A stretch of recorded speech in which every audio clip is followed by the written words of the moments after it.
and welcome to ESCN.TV. I'm Tamara Forlansky. And I'm Lucas Starbuck. This is Land and Water Magazine's Erosion and Sediment Control Network. So Tamara, you've been here for a while, and I have to ask you, what's the greatest part of your job? You know, I think it's when I get to do word on the streets. It's fun to just, get outside and hear what people have to say. And, right on, yeah. It gives me a good laugh. Yeah, and we have another one that's going to give you a good laugh a little later, so you'll definitely want to stick around for that. It's later on the show. Awesome. Well, let's see what else we've got coming up. Restoration finally begins years after wildfire devastates Colorado. Profile acquires HMI worldwide, and we have the details. And in the tip of the week, Ted Sherrod talks about construction site compliance. Restoration work has begun in Colorado to restore water storage and vegetation areas that were badly affected 8 years ago by wildfire. Colorado's worst wildfire devastated a vast area of the Rocky Mountain foothills, and erosion from the burn area continues to affect a key watershed for Denver's biggest water provider. The 2002 Hayman fire affected 2 reservoirs that are critical to the utility's water supplies, as well as destroying 600 structures, including 133 homes. Immediately after the fire, the utility invested $8 million to rehabilitate land around nearby Cheeseman Reservoir, clearing burned trees, planting new ones, and building sediment traps on feeder creeks. Denver Water is starting a $30 million project this fall to dredge its Strontia Springs Reservoir, where runoff has deposited tons of sediment into the 98-acre lake. A third venture, a $4 million reseeding project, is being funded by the National Forest Foundation, U.S. Forest Service, and Vail Resorts Incorporated, and scheduled to begin this month.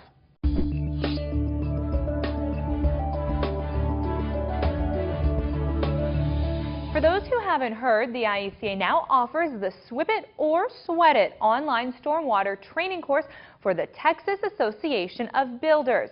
This training course provides a basic understanding of stormwater management and the common tasks necessary to manage runoff from construction sites for contractors. Scott Norman, Executive Director of TAB, says our goals with regard to stormwater compliance are the same. We want to provide education on both the law and best practices, while ultimately protecting our most precious of natural resources. This program provides the building community with the tools to help us meet those objectives. Completion of the course is the first step in applying for TAB's Yellow Sticker program, which provides a yellow sticker to display on construction sites that informs regulators they have completed a self-assessment of the site. And you can find out about the course at IECA.org/TAB. This feature story is proudly brought to you by Profile Products, your trusted partner in soil solutions. In an effort to accelerate international growth, Profile Products LLC has acquired HMI Worldwide of Michigan and will integrate the HMI Worldwide business into Profile. HMI is an organization focusing on sales and marketing of hydro-seeding mulches and supplies, erosion control products, cellulose insulation and supplies, dust control products, covers for landfills, and application equipment for countries around the world.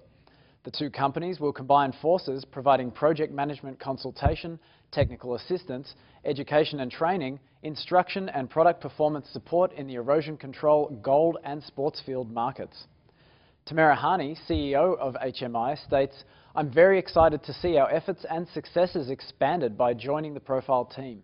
The breadth of Profile's erosion control product line, their experienced salespeople and technical staff fit well with our goals of providing exceptional support, education and solutions to customers around the world." You can visit www.profileproducts.com for more information.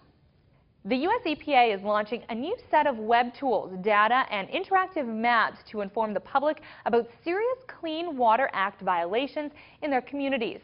The web tools are a part of the Clean Water Act Action Plan to work with states in ensuring facilities comply with standards that keep our water clean. Cynthia Giles of the EPA says EPA is taking another important step to increase transparency and keep Americans informed about the safety of their local waters. Making this information more accessible and understandable empowers millions of people to press for better compliance and enforcement in their communities. The new webpage provides interactive information from the 2008 Annual Non-Compliance Report, lists state-by-state summary data of violations and enforcement responses, and also makes it easy to compare states by compliance rates and enforcement actions taken. Now head over to EPA.gov to take a look. But first, check out this tip of the week from Ted Sherrod.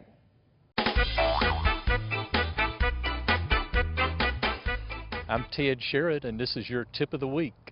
Will your construction site be compliant with the effluent limitation guidelines? Let me give you just a few suggestions on some BMPs that you can utilize. Fiber check dams have been used to address turbidity control on work sites. There are 3 different types of fiber check dams you can utilize as straw wattles or fiber rolls, Excelsior wattles, or core fiber or coconut fiber wattles. They're placed in roadway ditch lines, swales, to address velocity control and to address control of the water in your runoff along the ditch line. The wattles can be installed in a U-shaped or V-shaped pattern in the swale. They're usually stapled down with U-metal staples and staked in with wooden stakes. And polyacrylamide is applied across the top section of the wattle to allow the polyacrylamide to be delivered in the construction storm water runoff and allows reduction in turbidity. Be sure you check with your local regulator to ensure the products you use meet the requirements for your local jurisdiction. This is Ted Sherrod, and this is your tip of the week. So what do you think IECA stands for? I think it stands for ICEA Sports. Are you a sports guy? No, video games. I eat cannolis always. Like the pasta? Yes. Are you Italian? No. But you just like them? I like them. Actually, I don't think I've ever eaten a cannoli before. I know I've seen that somewhere. Is that international? No, it's international, I think. Education? That sounds right. Education company? No. International Education Company Association. No. Of America. That's what it might be. International Education Company of America. I think you're onto something. Well, I think that's what they do. I don't know. Maybe somebody else knows. The IECA, the International Erosion Control Association, is a group of individuals who are dedicated to the education, connection, and development of all the people around the world on erosion and sedimentary control. Thanks for that great definition. Yeah, and if you want to see a word on ESCN, send it our way, and we'll be sure to hit the streets with it. And we'll be back in 2 weeks with another word and more industry news. So you'll want to be sure to tune in for that. Until then, take it easy.